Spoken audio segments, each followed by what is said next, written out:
वनक्कम, मैं हैदर अली सैयद आसिफगंज से United under Tamil सेवा.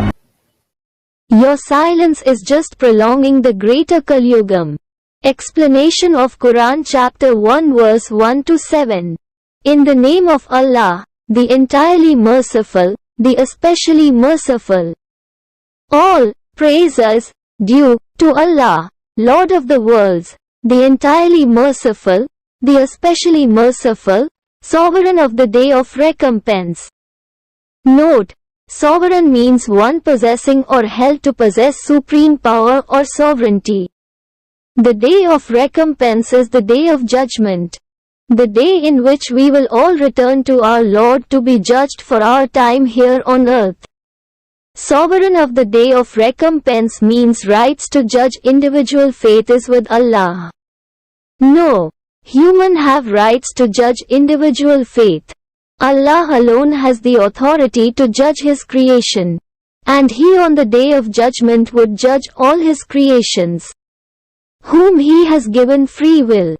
Remember, with the fall of Babylonian Empire, around 550 BC there was a rise of Persian Empire. Before 550 BC the administration was with the Pandyans, who were head of every colonies. Among them some of the colonies strayed from straight path given by God to the first Siddha. But after 550 BC the administration was in the hand of Cain descendants. They introduced policies which was anti to God-guided path.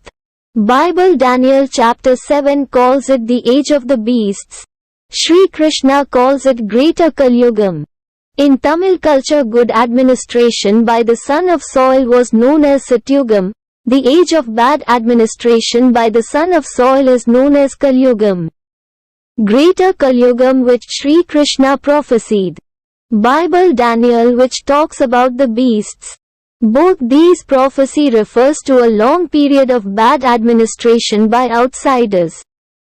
Can human give salvation?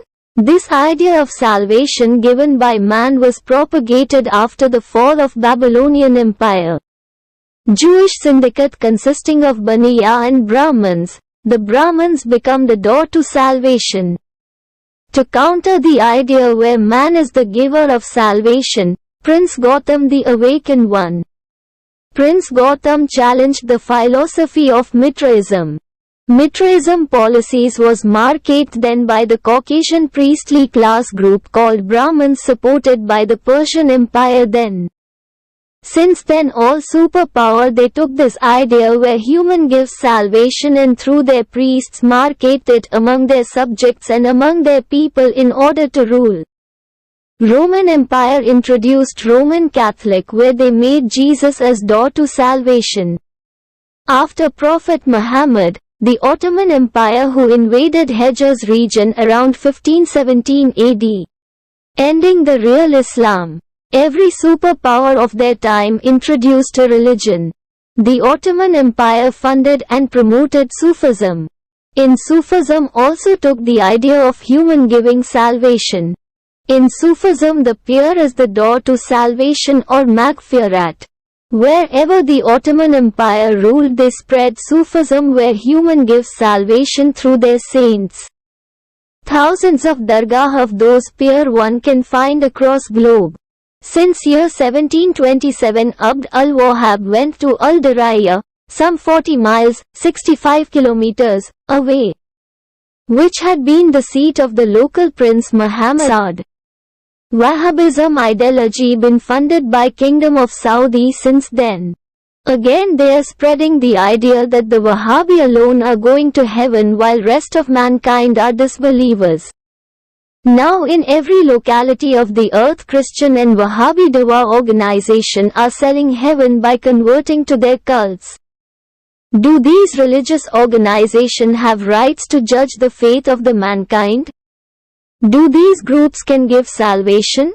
Most of the self-declared Muslim and Christian cults are living in a superiority complex that they alone are going to heaven.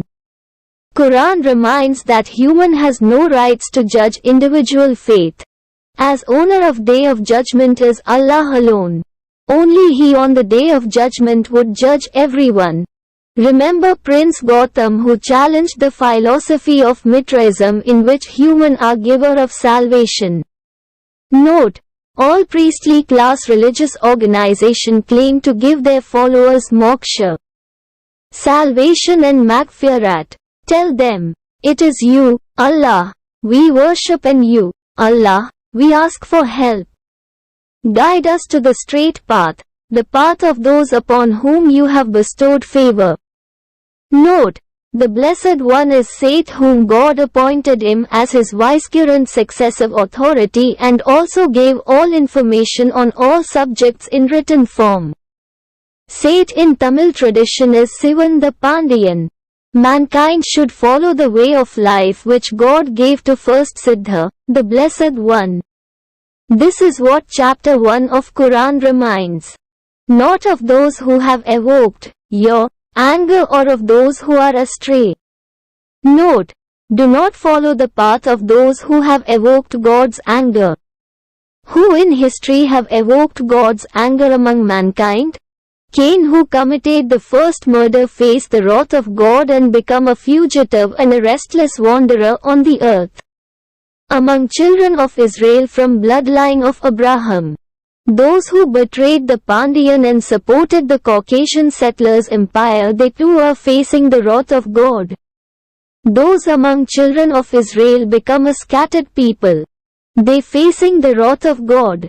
Those who strayed from straight path are the Pandyans and its people who know about the straight path but out of fear are silent and following the principles of Mitraism, henceforth prolonging the greater Kalyugam. Set the balance. Re-establish the Pandyan Sangam.